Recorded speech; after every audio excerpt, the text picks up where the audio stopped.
Welcome back to Anna Mondays. I'm the JJ. Speedwagon. He's Speedwagon! And this is part 3 of JoJo's Bizarre Adventure from 2012 to 2013.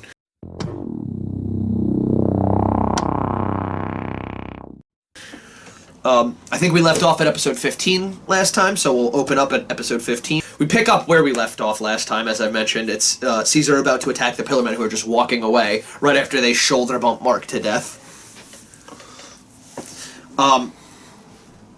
We see the Pillarmen destroying... No logins were harmed in the making of this review. We see the Pillarmen destroy not just the bubble launcher, but Caesar's face, scarring it in the process. And it's a good scene to get because it's literally the gap in the strength. You completely get it from this scene. It's literally, I thought Caesar was good. He's just comparatively good. He's still he's trash. He's garbage. They're all garbage. And also, when JoJo, in the same fight, he basically fights for Caesar's honor after he's cut up, and you see JoJo pull out these he calls them the clackers, but these metal balls. And as the Pillarmen are walking away, he just basically goes, I'm gonna beat you with these clackers, and everyone in the room is just... fucking idiot. He's a fucking idiot. He's gonna die. The exact line that comes out of Speedwagon is, I think it's legitimately, if this fight were him and a street thug, then he'd be okay. So the Pillarmen that's fighting him is named Wamu, we find out, and as I mentioned before, that's basically Wham. Yeah.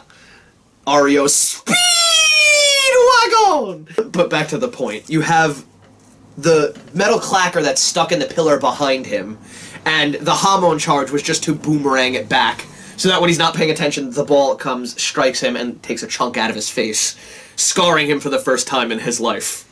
Oh. Their reaction when because what the fuck? Something. Okay, Joseph isn't. It's luck. It's 100. Let's just get this out of the way. It's 100% luck.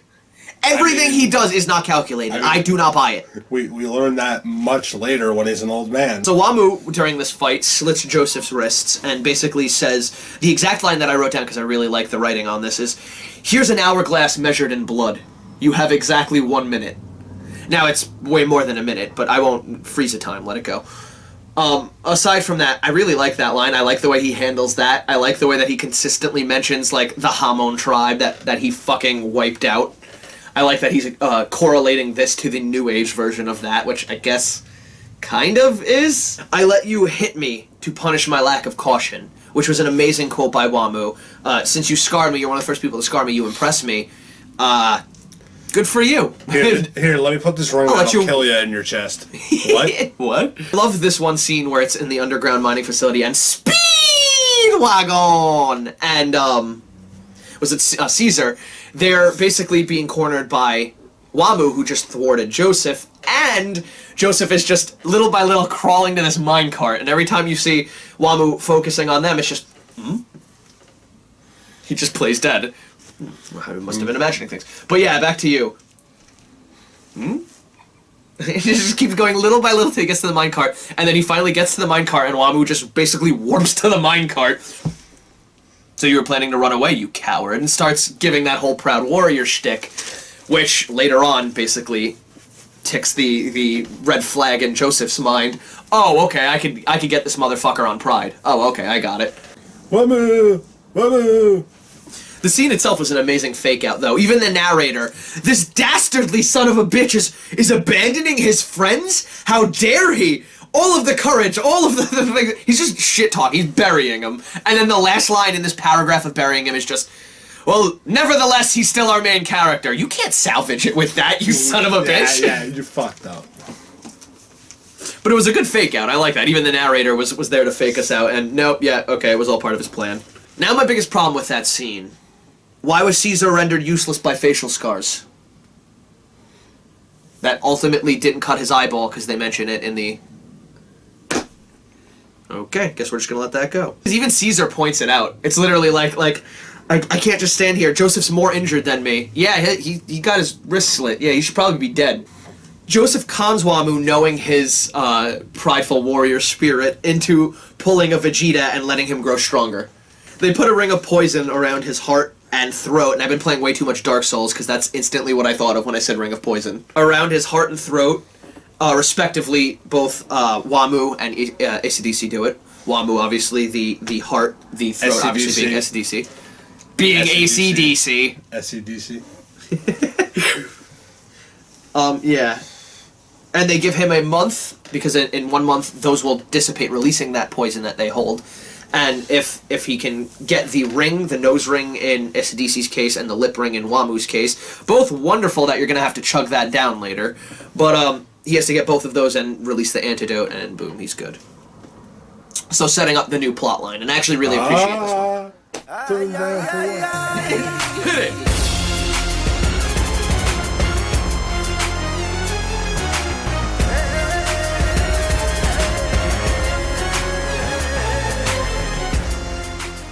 Turned down for Wamu. Yeah, now I am going to mention Caesar and Joseph, because they hate each other for the episodes that we covered in the last review. In this review, this first episode is the moment. This is the episode where Joseph basically earns Caesar's respect.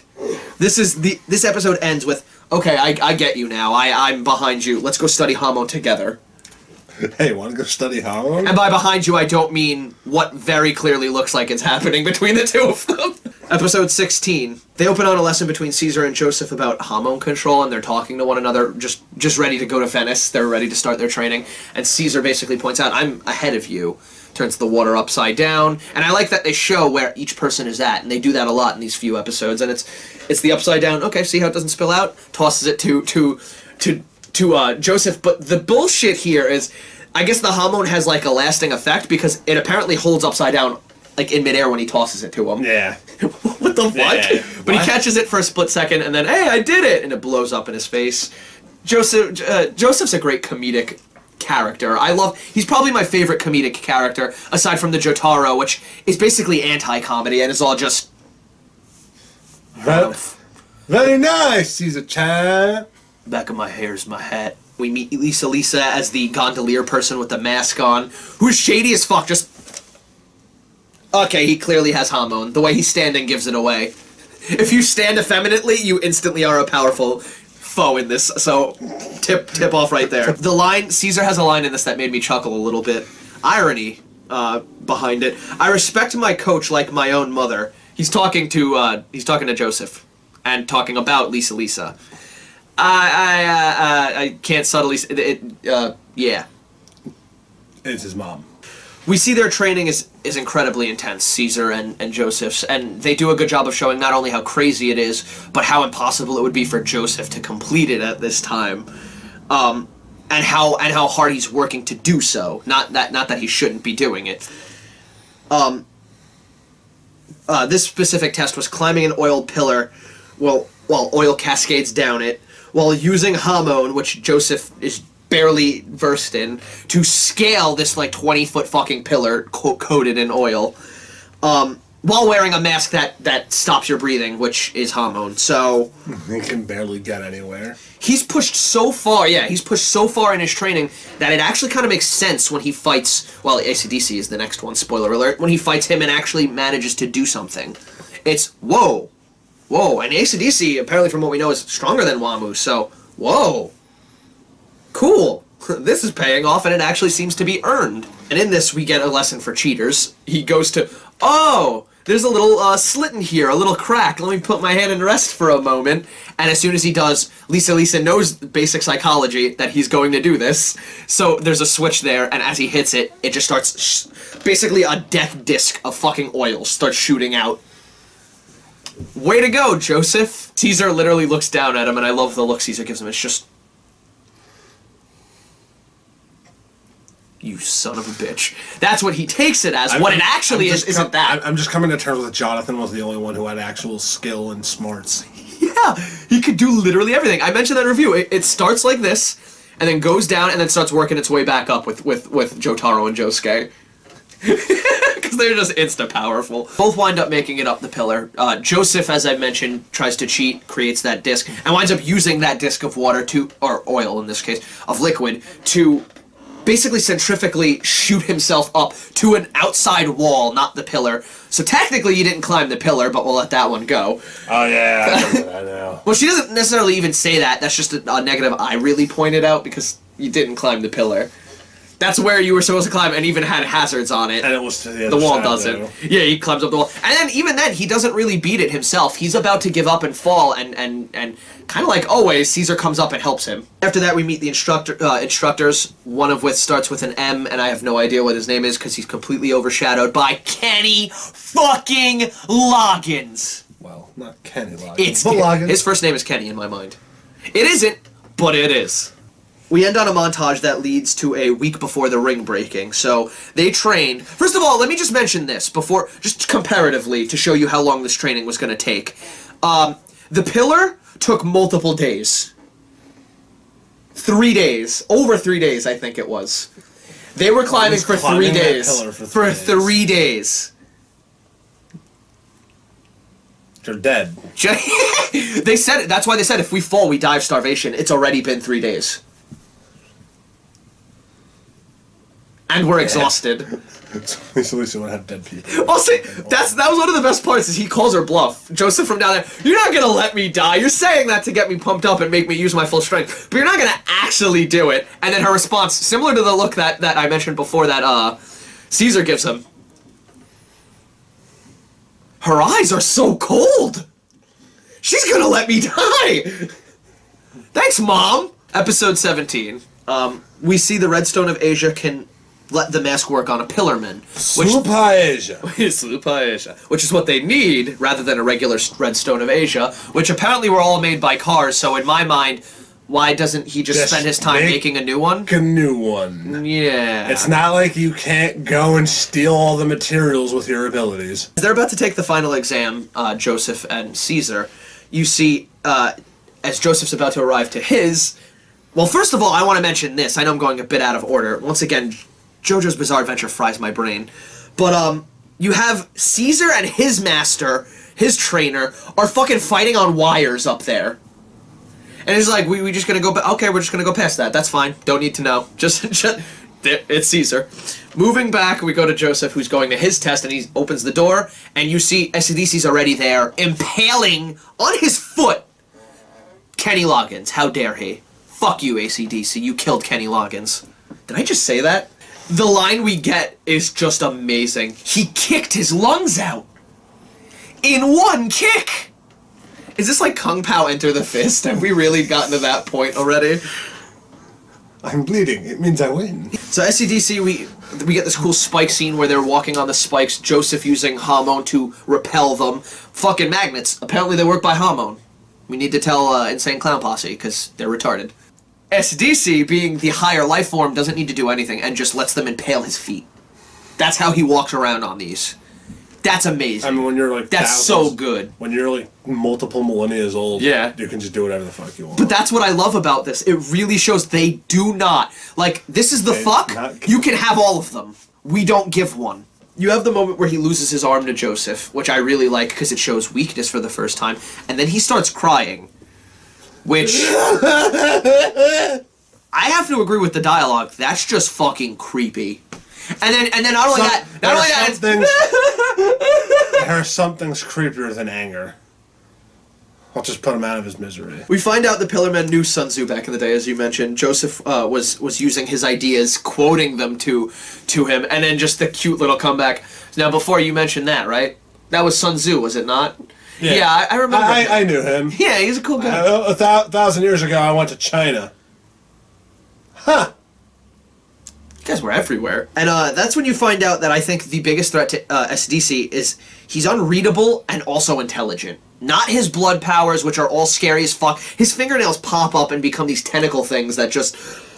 Yeah, that would hurt to do. Nightmare fuel. It hurt to watch! The whole... Next you'll say this bit that Joseph always does is finally turn back on him. Which, that alone is also creepy and gets under my skin.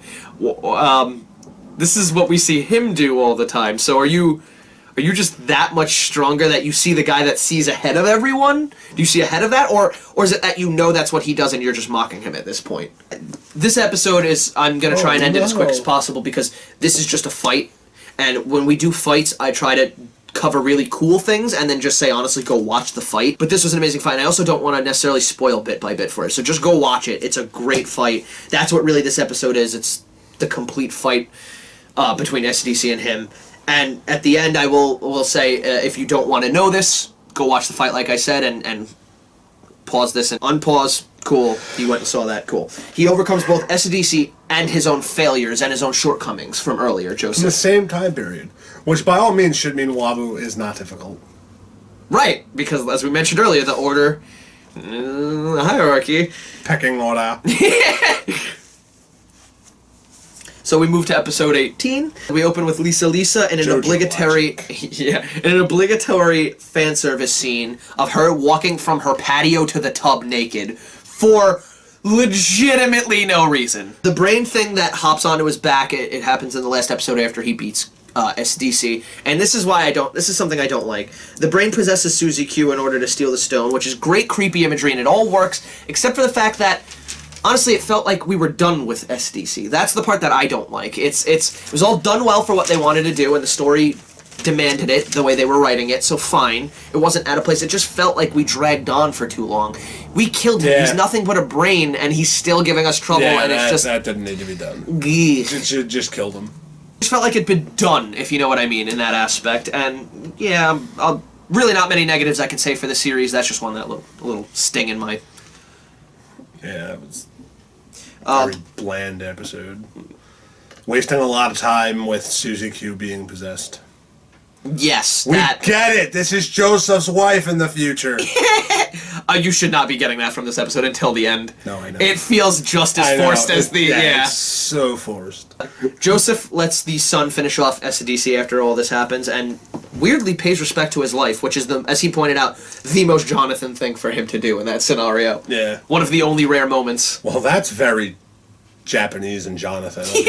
So they travel to St. Moritz to get the stone, and we see an old friend, as we've just mentioned, von Stroheim. And the scene where they really reveal it is a little bit later than when we first see him come back. So we all know it's Stroheim, especially since the episode is called Von Stroheim's Revenge. Dicks. He's wearing that hat that apparently covers everything and just creates a massive shadow, so nobody knows it's von Stroheim, including Joseph, who worked with von Stroheim, has nightmares of him, so he clearly remembers his voice and face and shit, but no. Well, but here's the thing. He was not that many episodes ago, so it's like... Yeah, but it was a while ago with Joseph. When he says the line, oh, we've met before, Joseph Joestar, so it's Stroheim. Yeah, true. As an audience, yeah. You're somehow not dead. Can't wait to see this. Cars comes in to steal the redstone. We see Joseph opening the door, and Cars in... not Cars. Von Stroheim's in the middle. And basically we get a really cool scene of... The reveal itself is awesome. Just robot arm, eye thing. It's mechanical. German engineering! The line Joseph says, Stroheim, he's not a bad guy, but he's a German soldier. I can't begin to pick apart the things wrong with that sentence. We'll start with the unobvious one. Not all German soldiers were assholes. Yeah. So why are you using that as the fucking set for that? If you were a common German soldier, chances are you weren't a racist, xenophobic pig. That being said... Stroheim, I'm pretty sure, is involved with the SS. But in all fairness, do you know what could turn around someone's personality on the snap of a dime? What? German engineering. German engineering is just the best. Can I just go... German engineering is the best! Germans are hiding secret medical technology or some shit. That's what Joseph said. The only reason though why I love this bullshit. Are we going quotes? Are we going JoJo quotes? Because JoJo, I got one for this episode that actually starts with Stroheim! Double shock! I absolutely love the gimmick and excuse behind all of his bullshit because World War II Germany. No, yeah. I love it because it's like, and the Germans are researching how to make Superman. The Germans are researching occult shit. They're researching ancient fucking history. You know what? Fine, because Hitler actually commissioned that shit. Why not? Technology that Stroheim uses, that they mention, is the ridiculous German engineering. It's amazing. It's amazing and ridiculous at the same time. The machine gun chest, the fucking Santana movements. No. When he has the machine gun chest though, the Santana movements, him like breaking his arm. They designed my body to move like Santana. Did you have security cameras that you studied from? Because that's cool and all, but I still don't think that's enough to be able to make joints move the wrong way. These first 4 parts of this series have so many masculine-looking men doing the most flamboyant things. And you don't think they can get bigger, and then you meet the Pillar Men. People were making jokes that Santana was Raditz, making jokes Santana's Raditz, Santana's Raditz, over and over again. He would probably beat Raditz, but he's Raditz. And then it said, from Cars himself, Santana was a guard dog to us. So he was Raditz then. No, that's being mean. That's being mean to guard dogs. The back and forth between Cars and Joseph is my favorite part of this episode. The whole chasing after the stone in the snow. That's the best. Seriously, the back and forth. So you're gonna kick me when I do this. Oh, okay, well then I'm gonna stab you in the chest. Well then you stabbing me in the chest is gonna be me turning that around to put Hamo through you. But then you putting Hamo through me is really what I planned, so I'm not gonna do that, and I'm just gonna... Fuck all that! Fuck all that! I'm gonna jump off, and I'm gonna save myself with fucking icicles. Bang! Is that really, like, the dumbest thing, though? Because we see that is dumb. Don't get me wrong, I wrote it down. That's dumb. Like, fucking dumb. But, listen, but, is it worse than Cars? Okay. Now I'm fine. Okay. The Pillar Men are fucking magic as far as I'm concerned. Yeah. Cars can pull that off. Straight up magic. Cars can pull that off as far as I give a shit. But Joseph hanging on by icicles. I still hate that bullshit too, yeah. Is retarded. No, I agree. Worse is that it's a plan that relied intently on Caesar reading him. And getting there. I don't even think it was part of it. I don't think it was part of the plan. I just think his plan failed, and Caesar was there to pick up the pieces again. So, okay, and this is just, I want to get into this about Cars, and I really like this about Cars. You actually, I noticed it, but you pointed it out, and that's what really made me think about it. Cars, first the dog, then the flowers. So he doesn't kill, does he not kill innocent life? Does he, because they say that at the beginning, you're just not worth it. Does he not kill nature? Is just view it as a sort of art? I don't know. There's something about him that's very interesting and compelling about that. All I know is he just doesn't seem like he's a very evil character. And then, as soon as I said that, that wasn't him laughing at his own point. That was actually what Cars started doing. I don't get it. How can you want to protect these things, but then... Is it stuff you find personally beautiful, maybe? I mean, maybe, but then it's like, why? No idea. Why? You're the fucker that annihilated your entire goddamn species. Now I gotta show 2 hands on this. Because they were holding themselves back. No, yeah. I gotta show 2 hands on this. On one hand, I really like that. I like that it's never answered, and I like that's a compelling, weird trait that he has. On the other hand, I just wish they gave us a little bit more on it, so fucking air guitars, it's a good point. Takes all the negative out. We see Joseph That's gonna be awful. torturing a cat. Oh, shrimp, ooh, trips the cat, watches it hit. You mangy. He watches the cat. You dick! He watches the cat land on its back, which cats don't fucking do. So they're probably not equipped for that. What an asshole. Caesar randomly has a tantrum for the sake of the plot. Finish it for our grandfathers. And yeah, that was always part of his character. Yeah, but when he just erupts, it's just out of nowhere. Yeah, nothing about this just makes any goddamn sense. Really didn't like that. Just have to point it out. It just felt forced. Yeah, right. And we end with them explaining Caesar has a hidden past, and that's the cliffhanger we end on this one. Yeah, we didn't end in a fist hanger for once, yeah. Fist So, Yu Yu Hakusho's entirety. Yes. Yes. At least every other arc, because every other arc is a fucking tournament. Take that point to say goodbye for this week. We'll see you next week. If you can, look in the description below what we're doing next week. It's probably going to be part 4 of this. But just in case, check it, because I'm wrong a lot. And, yeah, I've been the JJ. Do, do, do, do, do, do, do, do. You know that ambient theme? From JoJo? Yeah, were you really just doing OST? That's your name? OST track whatever? Okay, fine.